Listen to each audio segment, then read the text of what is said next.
I will say hi to Kelly. Okay, this one is for Nicholas. I was a big fan of Buffy, and when the way it ended, I wasn't quite happy with. But if you could go back, and I know your character Xander had a big crush on Buffy the whole show. If you could go back, would you ever want them to change your characterization, like you and Buffy get together, or? Yes. Yes. I totally so jealous. Hey, yo, my clothes were off. I say different things when I'm naked. Yes. And I would have kept my eye, too. If I had anything to say with anything. Nick, have you seen the Dark Horse comic books as season 8 has continued? I have seen them, a lot of them here. Oh, okay. Yeah, no, I don't, they don't send me these things. Oh, geez. I wish they would. But he can't Well, read. I don't know where to get them. And yeah, Nathan, have you seen the Firefly comics? Yes. Do you enjoy them? Did they do a good job, you think? There was those 3, right? Yeah. Yeah, I finished. I read them a long time ago. Did you read them? Yeah. I don't even know where to get them. I think right here on the show. I don't know where a like comic book store is. The internet? I'm not even quite sure what you're talking about right now. I also have to say, probably one of my favorite TV scenes on a television show with anyone, anywhere, was your scene where the girls, all the potentials start coming to you and saying, I might not live to see tomorrow. Which one? I might not live. We don't know what's going to happen. I might not live to see tomorrow. And then the big pillow fight breaks out. Yes. And then I'm masturbating? Yeah. I'm about to be someone's mother, okay? But you're not yet. So take it all in now. I remember I was on set, and I was just coming on set as you were wrapping up that scene, and there were feathers coming down. I was like, what's going on here? They go, you missed it. You missed it. Yeah, a lot of crew guys really well done. It was all interesting. One more over here. Hi Nathan, this is for you. A 3-parter. Will there be another Serenity? Nope. Do you have any pets, and do you skydive? Do your pet skydive? No, yes, and no. The first one, I don't know. If there's no one's told me. Listen, you guys, everybody coming up to sign an autograph, I'm so glad to meet you. When you go, is there going to be more? It's like, you think you're going to find out here from me right now?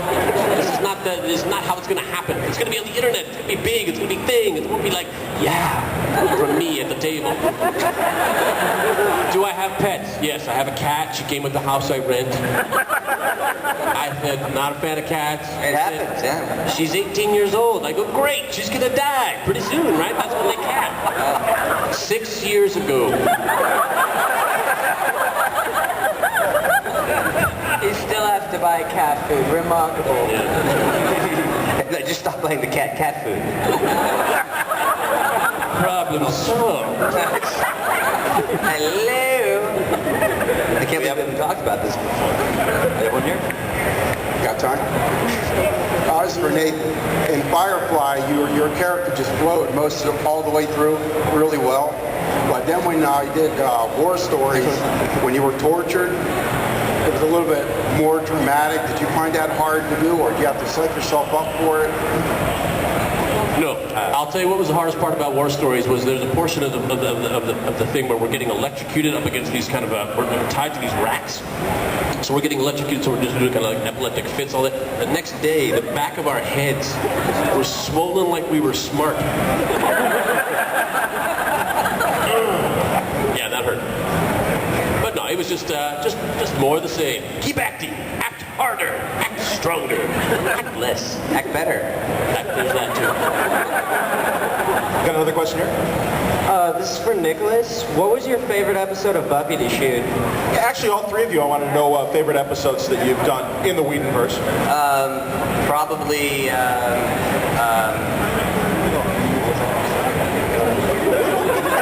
It's called Buffy the Vampire Slayer. Played Zed. War Stories probably was my favorite Buffy.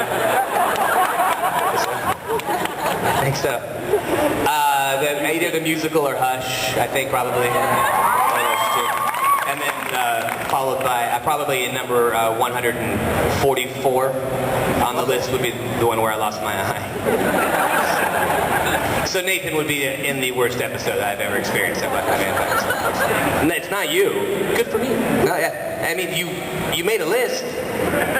You know I found out about that by reading it in the script? They didn't even make it died. Do you know that I found out later that Joss actually wanted to kill Xander? Yeah, and then the writers talked him out of it. That's good. They said that it might be a little bit too... So instead he named me. Here's the other thing. He wanted to kill you in a car This is, listen guys, if anybody has a drinking problem, don't let it affect your work. Seek help. So rare. It's okay. It's okay. Elizabeth, your favorite angel? I guess I like the one where it was the truth serum one, or the truth stick, or...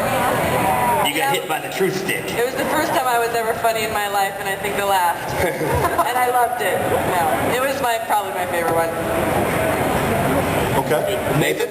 I'd say there was Out of Gas was, I think, one of my favorite episodes. I think what Joss Whedon's so good at is writing about relationships and how people, it's not about what the show's about, it's about what the people are about. And I think Out of Gas does that really well. All right, we have a question over here. This is for Nathan. Would you ever see yourself in the future creating and marketing? It's kind of my head in this moment. Sorry about that. Creating or It's marketing? going to make you a lot of money. Yeah, a pheromone-enhanced product for men. Oh, a cologne. Would you bottle yourself and sell it to people? I was once approached by European scientists who wanted to clone me. And I said no. No, that would be wrong. So that's You can honestly just pick up at any drugstore, just a thing of talc. I was going to say, there's scratch and sniff TALK. available. That's good. That's good. my nieces always, whenever they smell Tide and Bleach. what's that? Pure bleach. What's the fabric softener with the titty? Downy. Whenever they smell Tide and Downy, they go, "It smells like Uncle Nathan." They think I'm visiting if some laundry is arisen. And whenever they smell Uncle Nathan, they go fetal and start crying. Who's that? There's Uncle Nathan in the house. Put, like, bounce under your arms before you leave? Is that what you do, basically? Just my clothes. I like to wear clean clothes. Sick. Got a guy here? All right, this is a question for all three of you. What remarkable superheroes were an inspiration to you when growing up? Did you think Wonder Woman! When I heard Joss Whedon was making that movie, I wanted to dye my hair black. He's not anymore though, so don't worry about it. No, it's okay. Probably the Bionic Man. Steve Austin. Nice. Steve Austin? He was the easiest superhero to pretend to be because he just has to slow down. Yeah, exactly. I go. And that's also how I putted too. I always thought Superman was cool, and I had He had underoos. a play school teacher during lunch. She let us watch Superman, the old live-action TV series, and every time we saw Superman flying, she'd say, "I sure could use a cape like that." So I always thought the source of Superman's power What's his cape? There's the curse. Oh yeah, Superman curse. Yeah. And if I were Brendon Rouge, I'd be looking behind me. You know what I mean? That's what I do. That's why I turned down the role of Superman. Is the Wonder Woman cartoon, Nathan, your first Warner Brothers animation, or have you done... No, I've done the Justice League Unlimited, I thought so, where yeah. I played such characters as Vigilante and Vigilante. Greg Saunders. Right? Which is, your body of work on the Justice League was amazing. The range from vigilante to then vigilante. And my body was amazing. Your body. I never saw it, but I would imagine it also smelled really good. If you saw me do Caleb, you saw me do Vigilante. Okay. Just not as much killing the women. Okay, question over here. I didn't see you do Caleb. I was blind.